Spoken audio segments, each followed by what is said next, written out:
2, Universal Declaration of Human Rights, 1948. There are 30 rights called articles in the document. Watch the following PSAs that were created by youthforhumanrights.org that explain all 30 rights. Can you tell which of these children was not born free? Can you tell which of these children was not born equal? Can you tell which of these children does not deserve to be treated with dignity?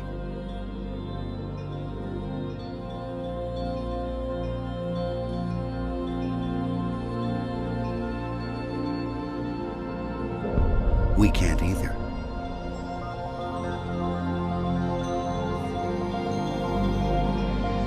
Human right number 1. We are all born free and equal. Joe. Steven. Hey, over here. I'll take him right there. All right, take you. You, right here.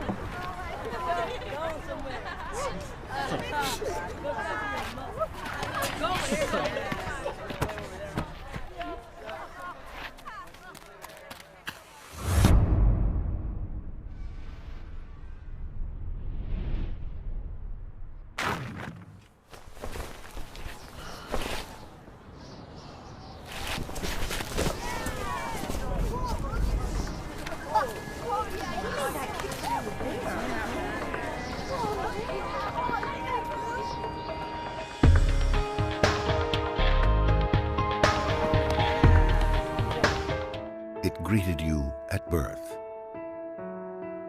It was there for your first step, your first mistake, your first kiss. It's with you when you win,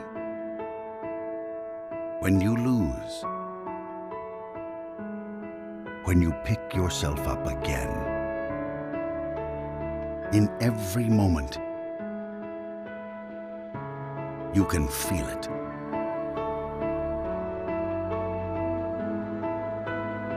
Life.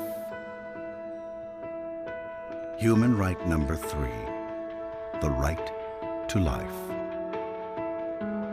Okay, kids, here we are at the slavery exhibit. Now, as you can see, the slaves were kidnapped from their homes, chained together for weeks. They would cram them onto these ships in very appalling conditions. Thousands of women and children are being smuggled across the border. Sexual trafficking of children. As you can see right here, they were treated like animals.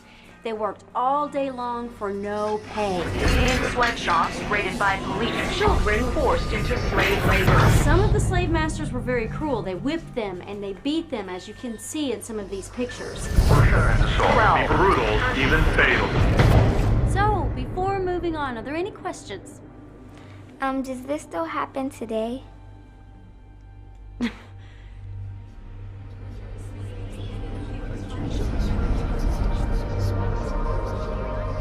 When I was walking home from school, they asked me for my money. I said no. And all my friends ran home because they were scared he might punch them too. I was screaming, but he just wouldn't stop.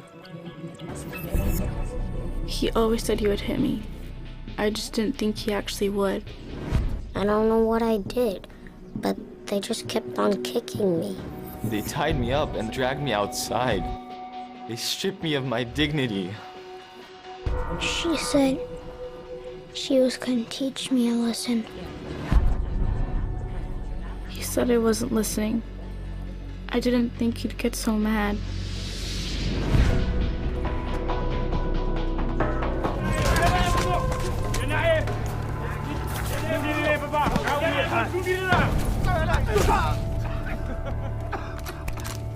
Oliver James. Right. Welcome to my country, my friends. I have right. Really? Where do you think you are? I have rights. I have rights! Only rights you have here. Rights I give you. Ready? 1, 2.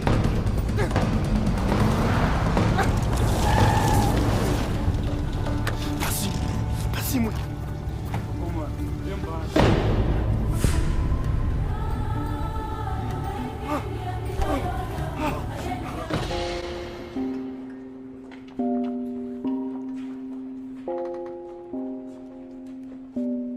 Different words describe different people. But in the eyes of the law, there's one that fits us all. Human right number 7. We're all equal before the law. Yo, this is a story about human rights. For those that don't know, you need to. Yo, a starving artist, but his lyrics so worldwide. His friend and manager was a snake in disguise, and he was bitten. His song sold without his permission. Saw his record on the shelf, the snake had stolen his vision. But knowing his rights, he could protect himself. Fair treatment by fair courts, he got the law to help. The other dude just sunk weak, looked like a punk. Could hardly open his mouth to speak, popping that junk. You better get up, stand up if you've been done wrong. You better stand up for your rights like that Marley song. Get yourself represented, lawfully defended. Know your human rights, don't ever surrender. No, don't ever surrender. Yeah. Let's go.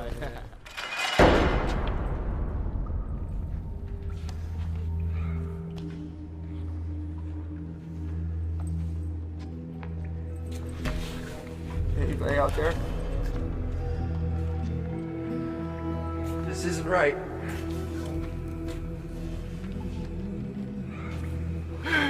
Why don't you just tell me what I did, please? Can somebody just tell me? God, I should talk to somebody.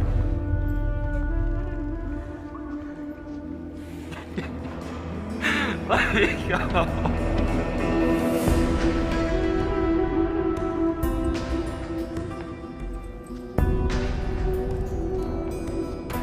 Next case. The People versus Martin White. Mr. White has been charged with... Guilty. Next case. But Your Honor, you haven't heard the charges yet. Guilty. Next case. Guilty. Guilty. Guilty. I've been prison. Guilty. Next case.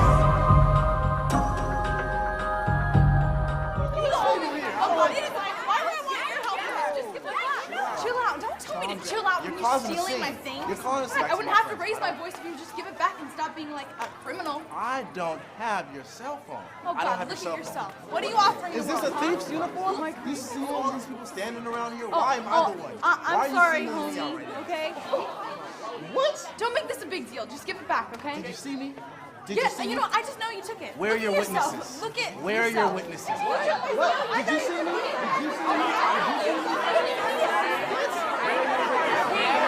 Hey, you left us in the bathroom.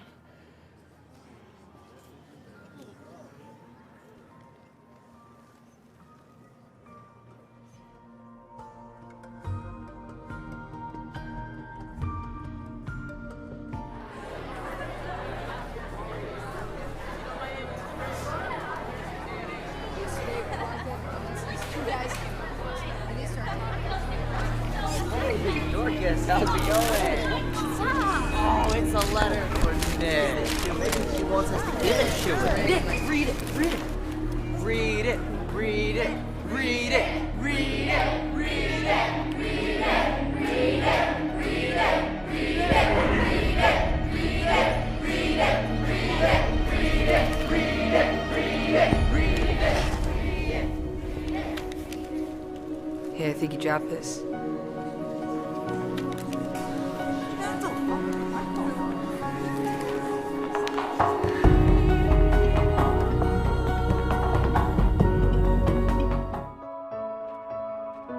Where would I go if the world had no limits? If I could defy all boundaries?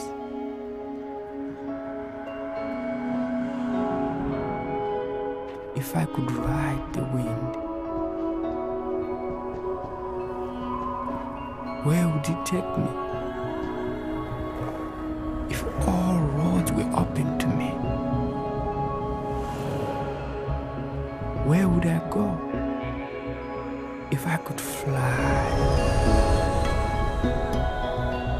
if I were free to move.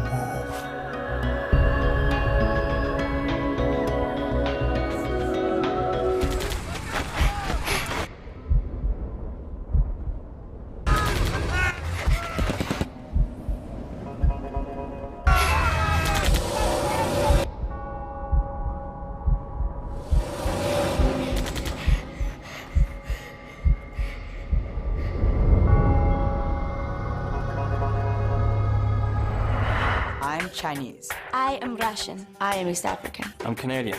I am Filipina. I am Irish. I am Bulgarian. Korean.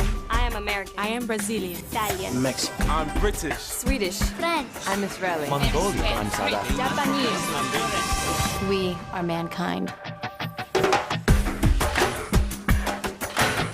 She came up and kissed me one day. It was an impulse. I just grabbed him and I kissed him on the lips and I ran away. Because I was like 20 years old. It's not like something you talk about marriage all the time. But I asked for her number. She wouldn't give me her number. No, I think he liked me first, for sure, because... She's hot. We met in a grocery store. We were in a class together. Came up to me one day, says, I got this perfect girl for you. He was a good dancer, but not too good. Like he was my soulmate.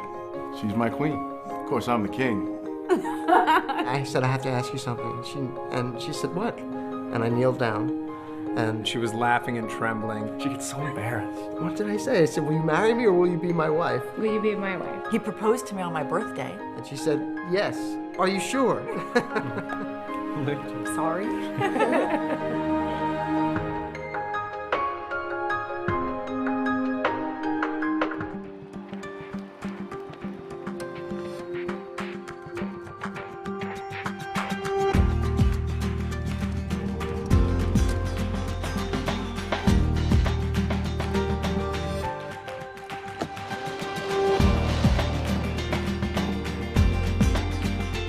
I believe in nature. I believe in the spirit. I believe in trust. Beauty. I believe in my mom. Strawberry ice cream. Fortune cookies. Chocolate. I believe in the tooth fairy. Being honest with yourself. I believe in Santa Claus. Aliens, of course. I believe what I want to believe. I believe in myself. I believe in myself.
there's a mistake. I earn more than this. Seems okay to me, kid. Maybe you should check your math, huh? Hey there. Hey, boss. See what you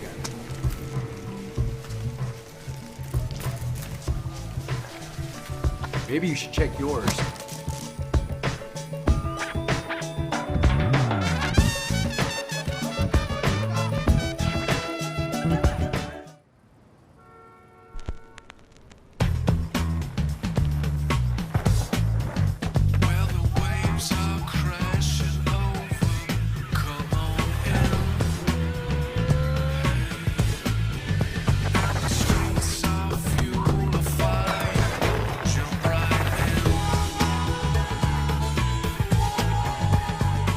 According to estimates, over 1 billion people live in appalling levels of poverty. Denied even basic standards of food, water. Nearly half of the world's population earns less than.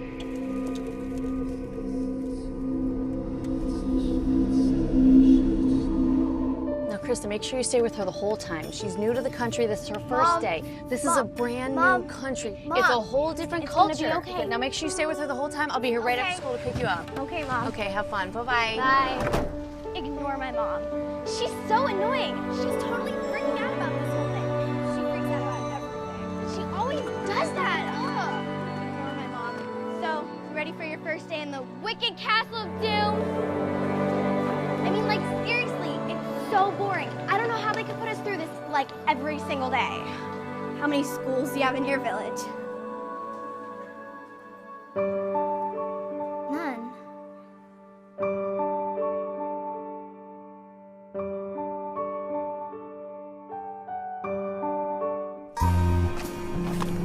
What's going on? Not much.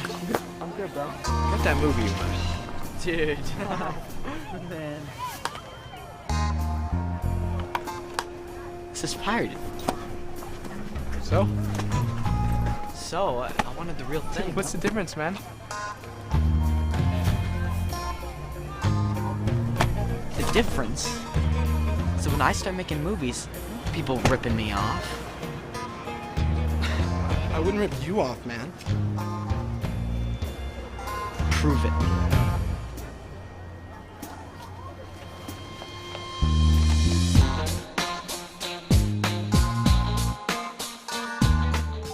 The road I see is fair and free, where people can travel wherever they please, and children can eat and have shoes on their feet, and not be afraid when they walk on the street.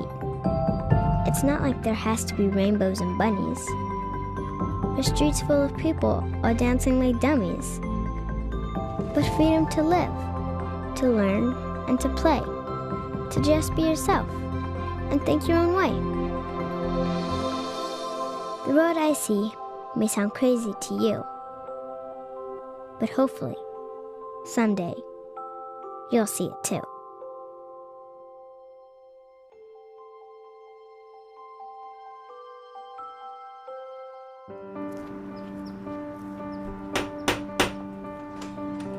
Good morning. I'm here to read you your rights. My what? We are all free and equal. Don't discriminate. You have the right to life. You have the right to life and to live in freedom and safety. You have a right to education. You have a right to your own things. You have the right to social security. You have the right to play. You have the right to democracy. You have the right to asylum. You have the right to take responsibility. And no one and nobody can take these rights and freedoms away from you. Why are you doing this? You have a right to know.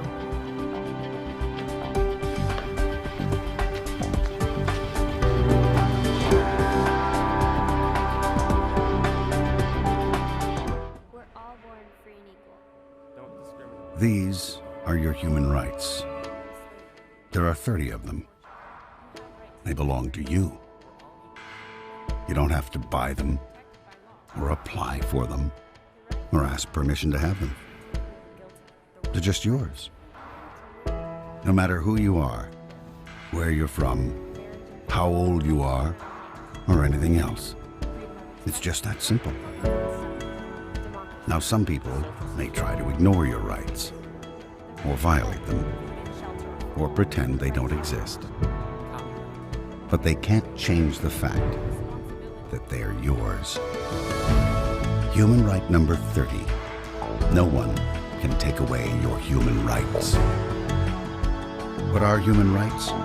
Find out at youthforhumanrights.org.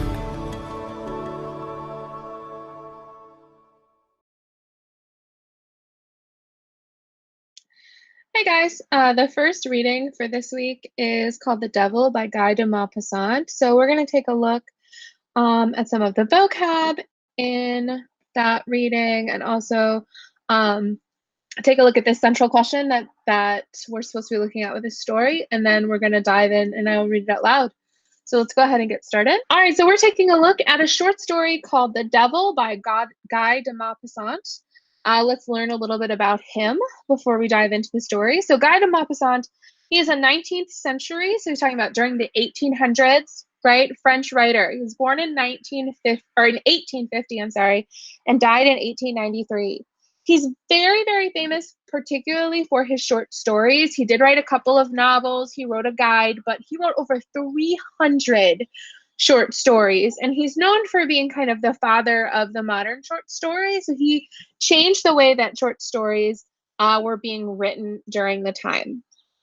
What's really important to know about Guy de Maupassant is that he is known for his harsh depictions of human nature.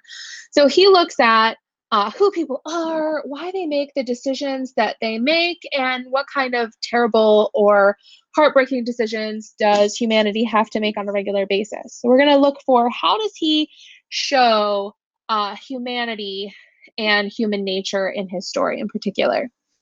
And then another thing to know about Guy de Maupassant, you might notice that he did not live very long. He was 42 years old when he died, and he died of suicide.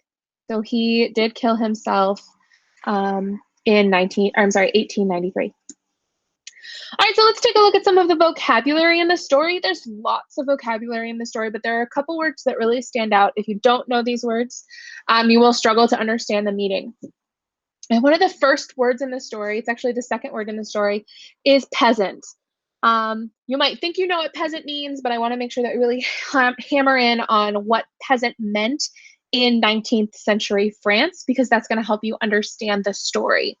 So a peasant was a poor farmer of low social status who owns or rents a small piece of land for cultivation.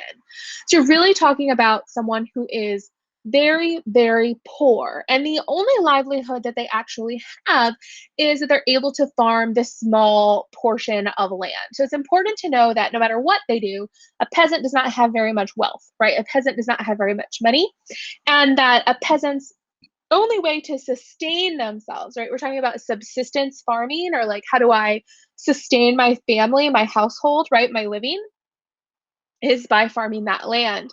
So it would be very challenging for a peasant to, say, not farm their land, right? It's important to know that a peasant, not just a very poor person, but like particularly a very poor farmer whose livelihood in life depends on their farming of this small plot of land. Another word that comes up in the story fairly frequently is the word avarice. You'll also see the other forms of the word, such as like avariciousness, right? Or avaricious. But any form of the word avarice has to do with extreme greed, like needing wealth, right? We tend to think now of like super greedy people who have lots and lots of money, but poor people can also have avarice as well. It's the idea that someone's main goal is for money, even if you don't have very much, right? That what you're looking out for is your pocketbook at the end of the day. And so when Maupassant uses this word avarice or avaricious, he's talking about somebody who has a keen eye for greed, for money to try to gain wealth. Something else that's very important about this time in France, when we're talking about 19th century France, it was a Catholic country. And so when someone was dying, you would administer what's called last sacrament or last rites in this story. And that is the last prayer said for a dying person. It's very, very important. This is something that you would not skip. If someone in your family was dying, you would not skip this step, right? It is very, very important. It's very sacred, okay? So that's going to play a really important role in this story as well.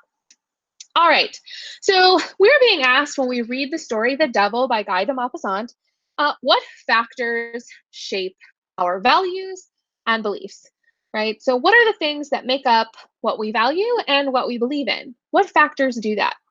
Now you're being asked to read several readings, but we're going to look today just at The Devil. So we're going to try to figure out what would Guy de Maupassant say are the factors that shape our values and our beliefs.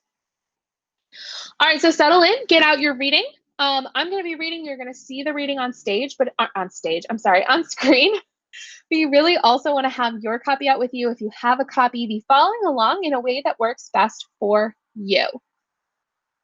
All right, so here we go.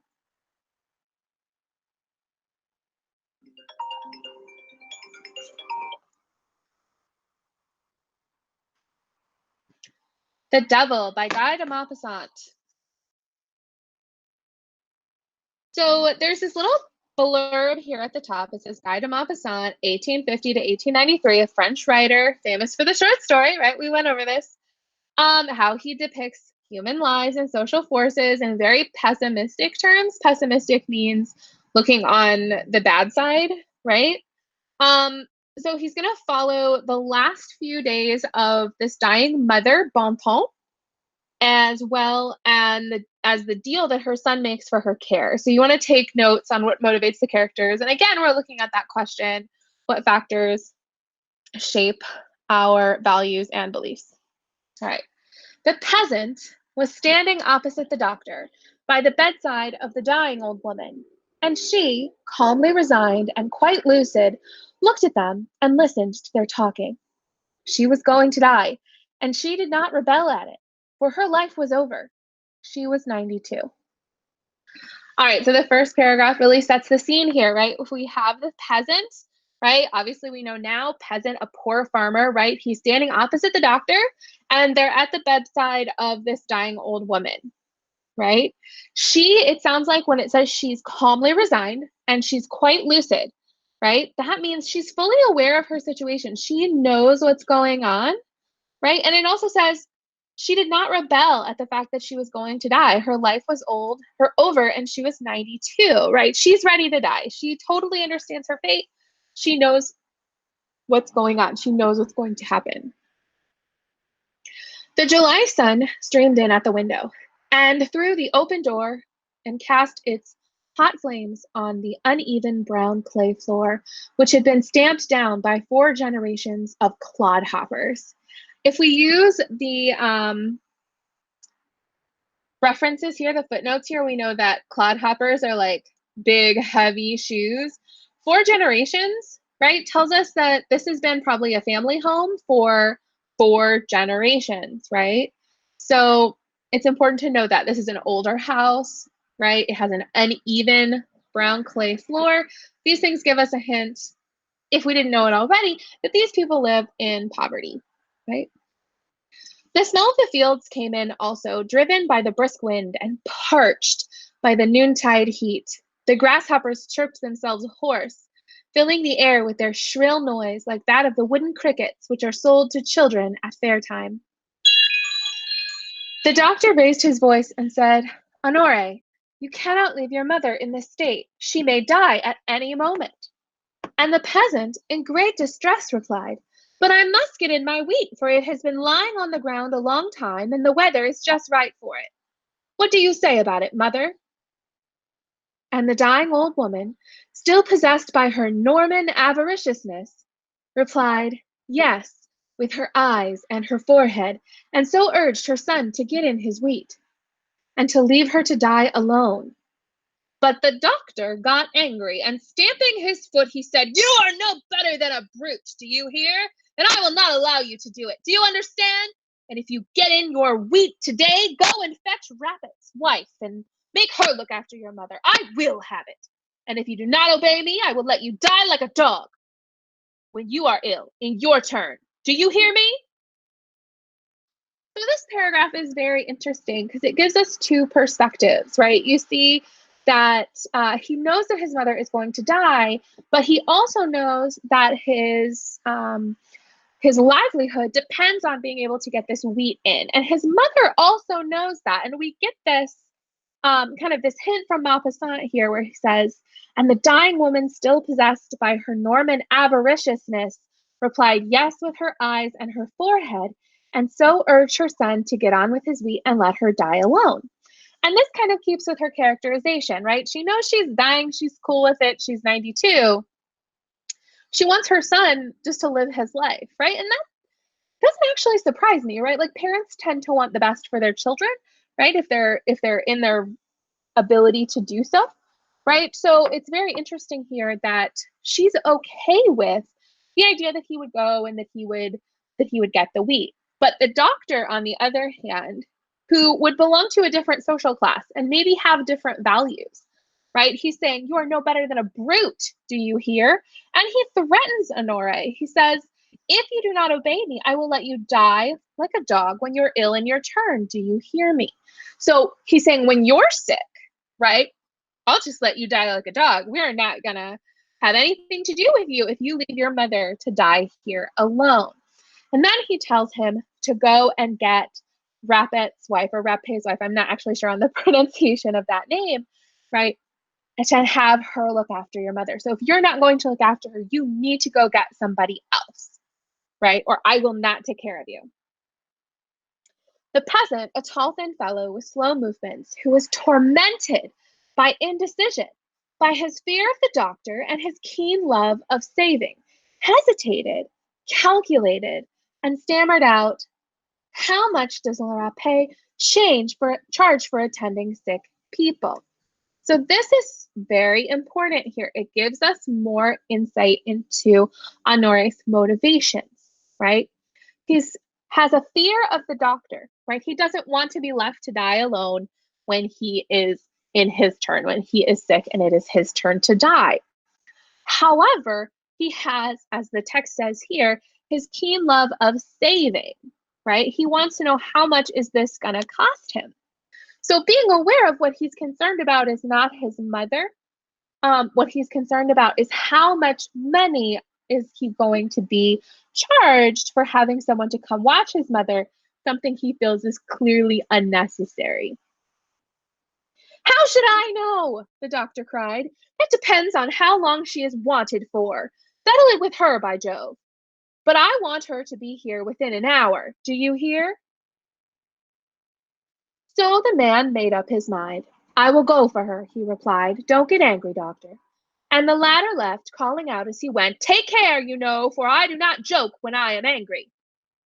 And as soon as they were alone, the peasant turned to his mother and said, in a resigned voice, I will go and fetch La Rapet as the man will have it.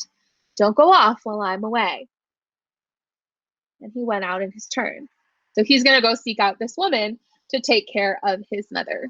La Rapet, who was an old washerwoman, watched the dead and the dying of the neighborhood, and then, as soon as she had sewn her customers into that linen cloth, from which they would emerge no more, she went back and took up her irons to smooth the linen of the landing. Wrinkled like last year's apple, spiteful, envious, avaricious, with a phenomenal avarice bent double, as if she had been broken in half across the loins by the constant movement of the iron over the linen, one might have said that she had a kind of monstrous and cynical affection for a death struggle. She never spoke of anything but of the people she had seen die, of the various kinds of death at which she had been present, and she repeated with great minuteness details which were always the same, just like a sportsman talks of his shot. So here in this paragraph, we get a characterization of La Rapet.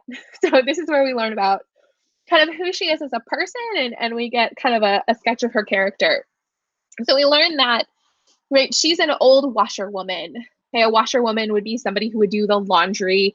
Obviously, they didn't have washers and dryers at this time, so laundry would have been done like in big tubs with boiling water, right, and very harsh lye soap. So it's not an easy occupation. This would not be something that you could just do and that would be considered leisurely, right?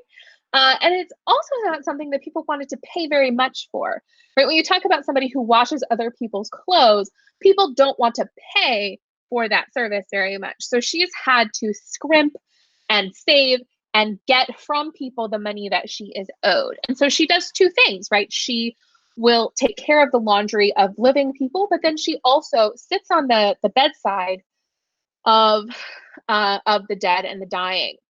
So you see here, she's wrinkled like last year's apple, right? So she's very old, right? She's all shriveled up. And then it also says she's spiteful, envious, avaricious, with phenomenal avarice, right? So here, like, she is someone who is very motivated by money. And this is important to her character, right? Spiteful, vengeful, angry, right? She's envious. She wants more than she has all of the time. And she's avarice. She's greedy, right? And he repeats the word in two forms. So he has avaricious and avarice, which means that she is like very greedy. And he even says phenomenal avarice. So we know that what he's talking about here is someone who is very, very motivated by coin. So then he goes on to describe that she's bent double, as if she'd been broken in half by the constant movement of the iron over the linen. So she is, in a way, she has been physically misshapen by her occupation, by her career. So you see somebody who has actually been physically changed by what they do for a living. She had a kind of monstrous and cynical affection for the death struggle, right? She never spoke of anything else than the people she'd seen die. So this gives us a really good sketch of her character, right? She does not sound like a nice woman, but let's look a little bit more into what's going to happen here when she meets with Honore, who seems to have an equal amount of avarice, right? He is also very, very greedy. So when Honore Bontemps entered her cottage, he found her preparing the starch of the collars of the village women. And he said, "Good evening. I hope you are pretty well, Mother Repet." She turned her head round to look at him and said, fairly well. And you?" "Oh, hi, as for me, I am as well as I could wish, but my mother is very sick." "Your mother?" "Yes, my mother." "What's the matter with her?" "She's going to turn up her toes. That's what's the matter with her." The old woman took her hands out of the water and asked with sudden sympathy, "Is she as bad as all that?" "The doctor says she will not last till morning." "Then certainly is very bad." Honore hesitated, for he wanted to make a few preliminary remarks before coming to his proposal, but as he could hit upon nothing, he made up his mind suddenly. "How much are you going to ask to stop with her till the end? You know that I am not rich, and I cannot even afford to keep a servant girl. It is just that which has brought my poor mother to this state too. Too much work and fatigue. She used to work for 10, in spite of her 92 years. You don't find any made of that stuff nowadays." La Repet answered gravely, "There are two prices, 40 sous by day and 3 francs by night for the rich, and 20 sous by day and 40 by night for the others. You shall pay me the 20 and 40. But the peasant reflected, for he knew his mother well. He knew how tenacious of life, how vigorous and unyielding she was. He knew, too, that she might last another week in spite of the doctor's opinion, and so he said resolutely, "No, I would rather you fix the price until the end. I will take my chance one way or the other. The doctor says she will die very soon. If that happens, so much the better for you, so much the worse for me. But if she holds out till tomorrow or longer, so much the better for me, so much the worse for you." So here he's saying that rather than pay for every day and every night that she would sit with his mother, he just wants to pay her one flat price to last until she passes away. The nurse looked at the man in astonishment, for she had never treated death as a speculative job. And she hesitated, tempted by the idea of the possible gain, but almost immediately she suspected that he wanted to juggle her. "I can say nothing until I have seen your mother," she replied. "Then come with me and see her." She washed her hands and went with him immediately. They did not speak on the road. She walked with very short, hasty steps, while he strode on with his long legs, as if he were crossing a brook at every step. The cows lying down in the fields, overcome by the heat, raised their heads heavily and lowed feebly. That's the two passers-by, as if to ask them for some green grass. When they got near the house, Honore Bontemps murmured, "Suppose it is all over," and the unconscious wish that it might be showed itself in the sound of his voice. But the old woman was not dead. She was laying on her back, on her wretched bed, her hands covered with pink cotton counterpane, horribly thin, knotty paws like some strange animals or like crabs' claws, hands closed by rheumatism, fatigue, and the work of nearly a century which she had accomplished. So here we get like a really close characterization, this very brief characterization of the mother, right? Honore's mother.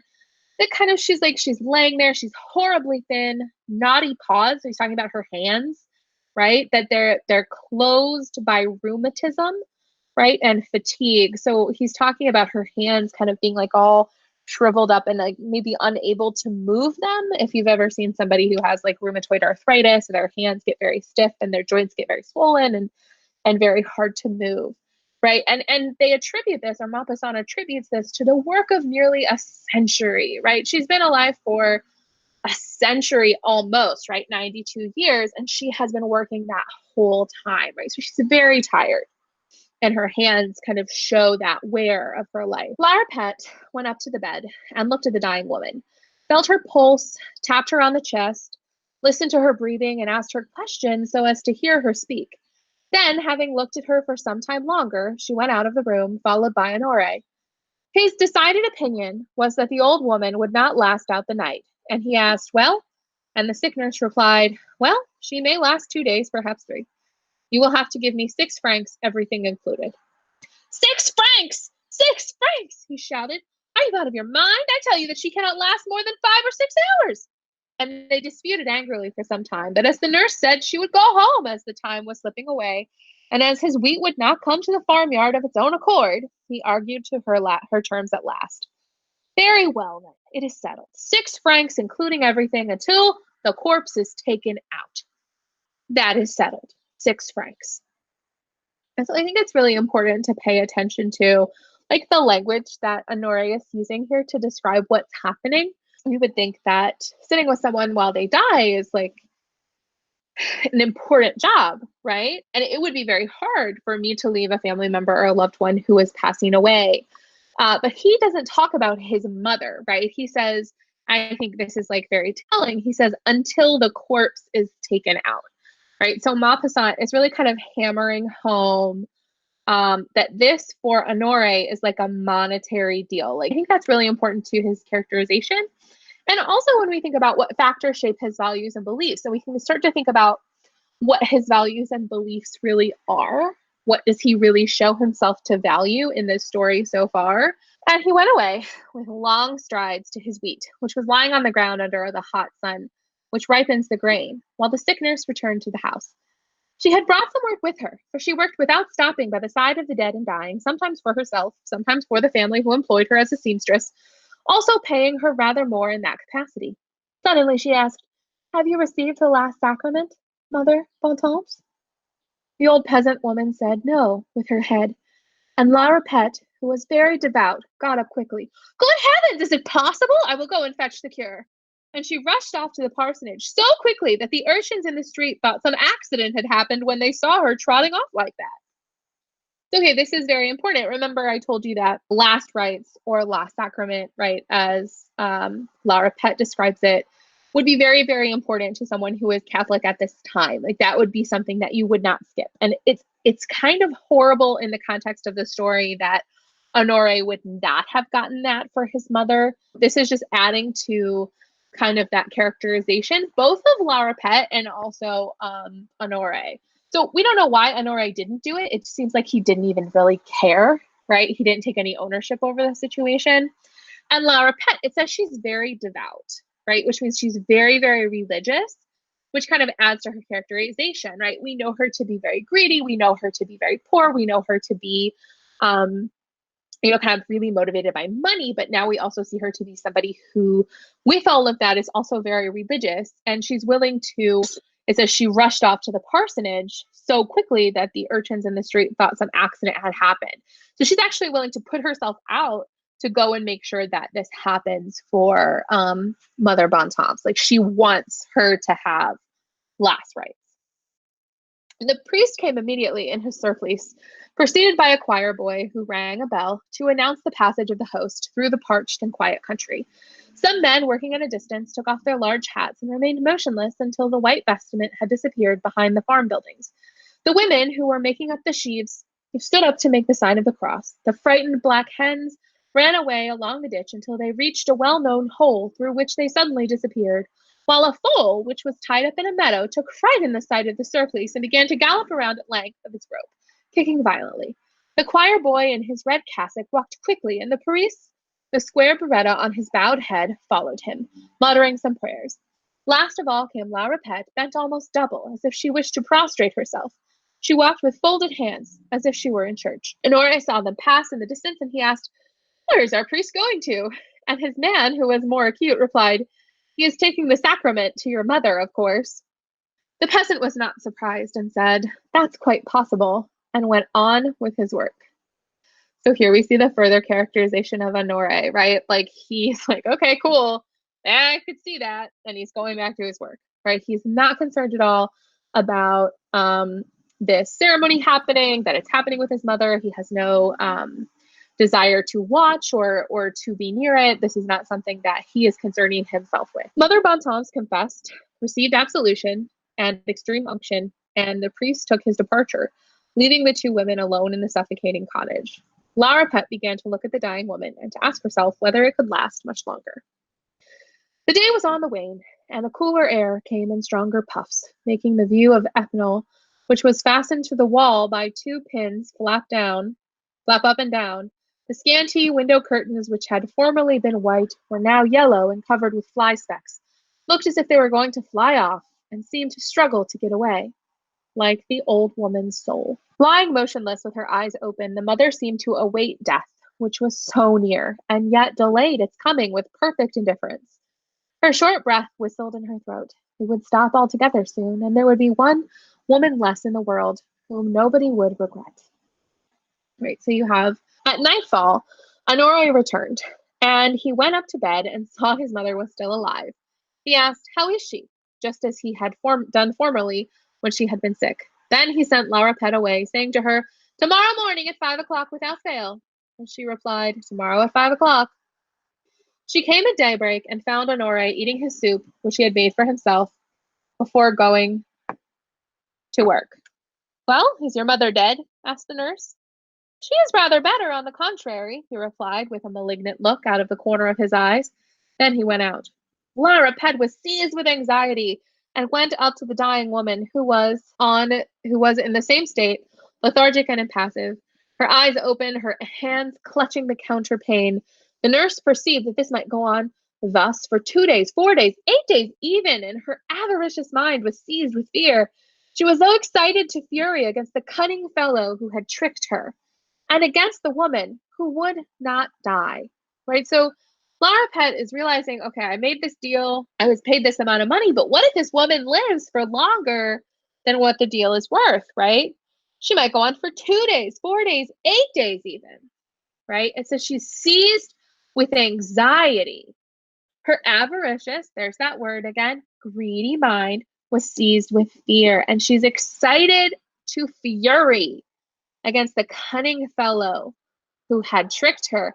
And now it also says against the woman who would not die. Nevertheless, she began to sew and waited with her eyes fixed on the wrinkled face of Mother Bontemps. When Honoré returned to breakfast, he seemed quite satisfied and even in a bantering humor, for he was carrying his wheat under a very favorable circumstances. La Rapette was getting exasperated. Every passing minute now seemed to her so much time and money stolen from her. She felt a mad inclination to choke this old ass, this headstrong fool, this obstinate old wretch, to stop short a rapid breath which was robbing her of her time and money by squeezing her throat a little. And other thoughts came into her head. So she went up to the bed and said to her, "Have you ever seen the devil?" Mother Bontemps whispered, "No." Then the sick nurse began to talk and tell her stories likely to terrify her weak and dying mind. "Some minutes before one dies, the devil appears," she said, "to all. He has a broom in his hand, a saucepan on his head, and utters in loud cries. When anybody had seen him, all was over, and that person had only a few moments longer to live." And she enumerated all those to whom the devil had appeared that year: Josephine Loisel, Eulalie Radier, Sophie Pandagnow, Stephanie Grospeed. Mother Bontemps, who was at last most disturbed in mind, moved about, wrung her hands, and tried to turn her head to look at the other end of the room. Suddenly, La Repette disappeared at the foot of the bed. She took a sheet out of the cupboard and wrapped herself in it. Then she put an iron pot on her head, and so that its 3 short, bent feet rose up like horns. Took a broom in her right hand and a tin pail in her left, which she threw up suddenly so that it might fall to the ground noisily. Certainly when it came down, it made a terrible noise. Then climbing onto a chair, the nurse showed herself gesticulating and uttering shrill cries into the pot which covered her face, while she menaced the old peasant woman who was nearly dead with her broom. So, like, get this picture in your head, guys. She told this woman what the devil looked like. She told her that as soon as people saw the devil, that they died. And then she dresses up like the devil, puts a pot on her head, and starts screaming at this old woman and hitting her with a broom. Terrified, with a mad look on her face, the dying woman made a superhuman effort to get up and escape.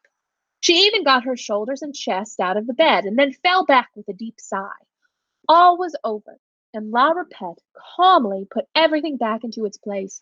The broom into the corner by the cupboard, the sheet inside it, the pot to the hearth, the pail on the floor, and the chair against the wall. Then, with a professional air, she closed the dead woman's enormous eyes, put a plate on the bed, and poured some holy water into it, dipped the twig of boxwood onto it, and kneeling down, she fervently repeated the prayers for the dead, which she knew by heart as a matter of business. When Honore returned in the evening, he found her praying. He calculated immediately that she had made 20 sous out of him, and she had only spent 3 days and 1 night, which made 5 francs altogether instead of the 6 which he owed her. Okay, so essentially, right, La Repette literally killed this dying woman, right? Like, she dresses up like the devil, screams at her, hits her with the broom, and the woman just can't, right? She's not in her right mind. She's dying anyway, and the shock and the violence of it shock her to death, right? And so she does die, and La Repette ultimately ends up making money out of the bargain, right? Because she actually took care of the woman for less time than the amount of money would have like been equal to.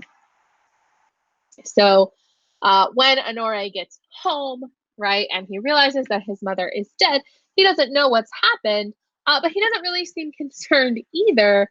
He's really just, if you look at this last paragraph, he calculated immediately that she had made 20 sous. And what's very interesting here is the idea that she's praying, right? She's praying. And, she's repeating the prayers for the dead, which she knew by heart as a matter of business, right? So she's praying with absolutely no kind of nod to what she did, right? She killed this woman. And then they're really just at the end, just concerned about money, right? Concerned about money. So your job, now that we've read this story, is to kind of think about, and I think that it'll be interesting, is what are the factors that shape our values and beliefs? Like, what is it? And in order to think about this in terms of what Guy de Maupassant is trying to say, is you have to think about, so there are 2 main characters in this text, right? You have Honore, the peasant son who wants to farm his wheat, but his mother is dying. And then you have La Repette, who's this washerwoman who sits with the dead and the dying. And you kind of have to think first about, before we can think about what factors shape our values and beliefs, you kind of have to think about, well, what are their values and beliefs, right? What do they actually believe and what do they value? And in order to get to the heart of that, you got to use the clues from the story. And one of the biggest clues is this repetition of this word, right? Avarice. Okay. And what does it mean in this context? So you have like this extreme wealth, like this extreme greed, right? They want money. They are desirous of money. And the only thing they're really concerned about, above any other consideration for this human being that's sitting in front of them, who is the mother of one of them, right, is their money. And so if that is their value, right, if their belief is that the pursuit of money comes ahead of any other consideration or concern, including the love we might have for a parent, or the sympathy we might have for someone who's dying, then what would shape that value or belief? What can we tell kind of from the text that Maupassant is trying to tell us would shape that particular value or belief? So I want you to think about that. That's what I want you to have on your mind. All right, thanks guys. Have a wonderful day.